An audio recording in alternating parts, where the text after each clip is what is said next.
24 نومبر، انقلاب انقلاب اور صرف انقلاب، یہ نعرہ لگایا جا رہا ہے اور پاکستان تحریک انصاف کے چیئرمین عمران خان صاحب قیدی نمبر 804 اور پورا امید ہیں کہ وہ اس گول کو ضرور اچیو کریں گے اور پاکستان کے عوام ان کو مایوس نہیں کریں گے اور پاکستان کے عوام ان کی آواز پر لبیک کہیں گے اور پنجاب اور خیبر پختونخوا کے عوام اسلام آباد کا رخ کریں گے۔ سندھ اور بلوچستان کے عوام اپنے اپنے صوبوں میں اپنے اپنے دارالخلافہ کوئٹہ اور کراچی میں بھرپور قسم کا احتجاج کریں گے، پرامن کریں گے اور اپنی آواز پوری دنیا تک پہنچائیں گے۔ عمران خان صاحب پوری طرح پر امید ہیں اور اس کے لیے کوششیں بھی کی جا رہی ہیں اور پاکستان تحریک انصاف کے جو انتہائی جو اہم رہنما ہیں، جو کہ پہلی دفعہ بھی پاکستان کی سیاست میں انہوں نے پہلی دفعہ قدم رکھا، وہ بھی اب بہت زیادہ متحرک ہو چکے ہیں اور انہوں نے بھی اس کو واقعتاً ایک ٹرننگ، وہ کہتے ہیں یہ ٹرننگ پوائنٹ ہے اور تاریخی لمحہ ہے، فیصلہ کن لمحہ ہے۔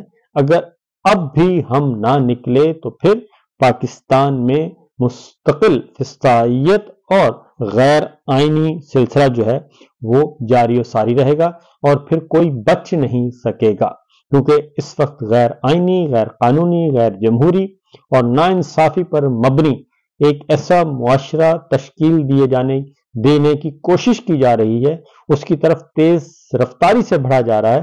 اگر اس کو نہ روکا گیا تو پھر پاکستان ترقی یافتہ ملکوں کی صف میں کبھی شامل نہیں ہو سکے گا۔ میں آپ کو گفتگو سنواتا ہوں۔ سلمان اکرم راجہ صاحب نے ایک میسج دیا ہے اور بیرسٹر ہیں، سپریم کورٹ کے ایڈوکیٹ ہیں، پڑھے لکھے ہیں، فورن کوالیفائڈ ہیں اور بڑے اعتدال پسند ہیں۔ انہوں نے کچھ باتیں کی ہیں، اپنے دل کی باتیں کی ہیں اور انہوں نے یہ بھی کہا ہے کہ اگر یہ گول میں نے اچیو کر لیا تو میں سیاست سے کنارہ کشی اختیار کر لوں گا، لیکن اس وقت میں مزاحمت کروں گا اور بھرپور کروں گا کیونکہ وہ بھی ستائے ہوئے ہیں اس نظام کے۔ سنیے سلمان اکرم راجہ صاحب نے کیا کہا۔ عزیز پاکستانیوں، السلام علیکم۔ میں آج آپ سے کچھ گفتگو کرنا چاہتا ہوں۔ مجھے کہا گیا ہے کہ شاید آج رات مجھے اغوا کر لیا جائے، آج نہیں تو کل۔ وہ دن اب دور نہیں ہے جب شاید میں کھل کر بات نہ کر سکوں۔ میں یہ آپ سے کہنا چاہتا ہوں کہ پاکستان اس وقت ایک بار پھر ایک انتہائی تاریک دور سے گزر رہا ہے۔ مجھے سیاست میں آئے کوئی زیادہ عرصہ نہیں گزرا۔ میں ایک وکیل ہوں، میرے والد صاحب مرحوم بھی وکیل تھے۔ ہم نے تمام عمر محنت، خلوص، سچائی کی لگن میں گزاری ہے۔ میں اپنے والد صاحب کے نقش قدم پر چلنے کا ہمیشہ سے متمنی رہا ہوں۔ آج بھی میری یہی خواہش ہے کہ ایک عام انسان کے طور پہ میں کوئی وڈیرا نہیں، کوئی جاگیردار نہیں، میں کوئی پیشہ ور سیاستدان نہیں۔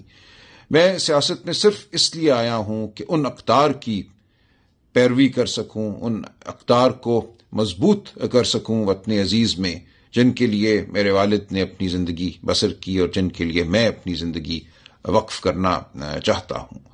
یہ کیا اقدار ہیں؟ یہ اقدار شرافت کی اقدار ہیں۔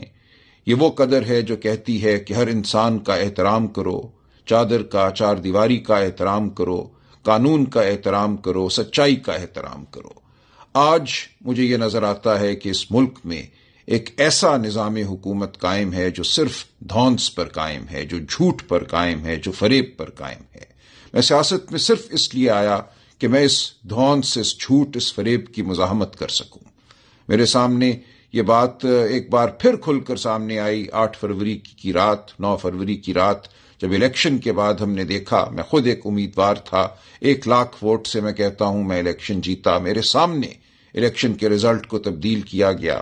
وہ بچے بچیاں جنہوں نے رو رو کر ووٹ ڈالے تھے، مجھے آج بھی وہ چہرہ یاد ہے اس بچی کا جس نے ماڈل ٹاؤن میں اسی اے پی ایس اسکول میں جہاں یہ دھاندلی رات کی گئی، پکڑ کے ہاتھ میرا کہا تھا انکل پہلی بار میں ووٹ ڈال رہی ہوں، میرے ووٹ کو سنبھال کے رکھنا۔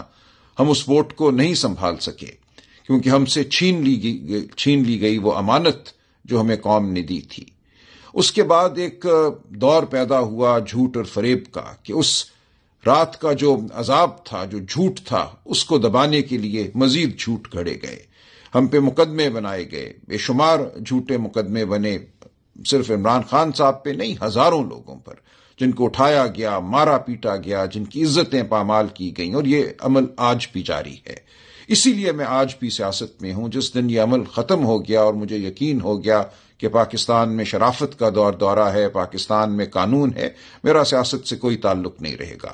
میں صرف مزاحمت کرنے کے لیے سیاست میں آیا ہوں، اور میں آپ سے بھی یہ اپیل کرتا ہوں کہ اپنے لیے، اپنے بچوں کے مستقبل کے لیے آپ بھی مزاحمت کیجیے۔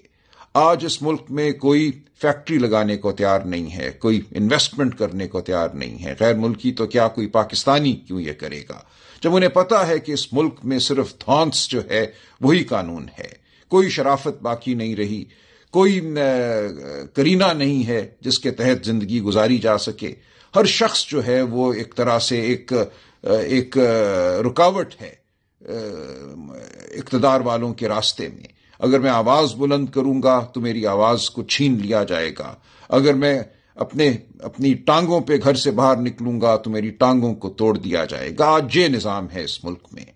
تو میں آپ سے اپیل کرتا ہوں کہ ہم نے جو اپیل کی ہے پاکستان کے عوام سے کی ہے، وہ اپیل صرف پی ٹی آئی کے ممبران یا کارکنان سے نہیں کی۔ ہم ہر پاکستانی کو یہ کہتے ہیں، ہر خاتون کو، ہر بچے کو، ہر بزرگ کو ہم یہ کہتے ہیں کہ اپنے مستقبل کے لیے باہر نکلو، پاکستان میں شرافت کے لیے باہر نکلو۔ آج بلوچستان رو رہا ہے، خون کے آنسو رو رہا ہے۔ آج خیبر پختونخوا میں خون کی ہولی ہے۔ آج پنجاب جو ہے وہ زخم خوردہ ہے۔ سندھ میں لوگ احتجاج کر رہے ہیں، باہر آ رہے ہیں، ان کو اپنے پانی کا نہیں پتا کہ ان کو پانی ان کے کھیتوں کو ملے گا نہیں ملے گا، ان کے حقوق کیا ہیں، کرپشن کا دورہ ہے۔ تو ہم یہ چاہتے ہیں کہ سب اکٹھے مل کر باہر آواز بلند کریں۔ 24 نومبر جو ہے وہ ایک انتہا بھی ہے اور ایک آغاز بھی ہے۔ ہم چاہتے ہیں کہ آج کے بعد کوئی تالے آزما، کوئی شخص جس کو ناز ہے اپنی طاقت پر، اپنی بندوقوں پر، اپنے پیادوں پر، وہ ہمارے اوپر حکمرانی نہ کر سکے۔ ہماری جو آواز ہے اس کو کوئی دبا نہ سکے۔ اس لیے ہم باہر نکلنا چاہتے ہیں، اپنی آواز کو بلند کرنا چاہتے ہیں، اتنا بلند کرنا چاہتے ہیں کہ کوئی اس کو دبا نہ سکے۔ دیکھیے، دنیا کی ہر ریاست کے پاس طاقت ہوتی ہے، ہر ریاست کے پاس پیادے ہوتے ہیں، ہر ریاست کے پاس ویگو ڈالے ہوتے ہیں، بندوقیں ہوتی ہیں، لیکن وہاں کیوں یہ سب کچھ نہیں ہوتا؟ وہاں یہ سب کچھ اس لیے نہیں ہوتا کہ وہاں کی عوام فیصلہ کر چکی ہے کہ وہ یہ برداشت نہیں کریں گے۔ لوگ باہر نکلتے ہیں۔ وہ لندن شہر ہو جہاں 10 لاکھ لوگ نکلے جب عراق پر بربریت ہوئی، وہ اور دنیا کے دارالخلافے ہیں، بڑے چھوٹے شہر ہیں جہاں لوگ سڑکوں پہ نکلتے ہیں۔ سڑکوں پہ نکلنا ایک آئینی حق ہے، یہ ایک انسانی حق ہے، یہ اپنی دھرتی کو اپنانے کا ذریعہ ہے، یہ ایک طریقہ ہے جس کے ذریعے ہم احتجاج کرتے ہیں اور کہتے ہیں کہ بہت ہو گئی، ہماری بات کو سنو، ہمارے وجود کو مانو۔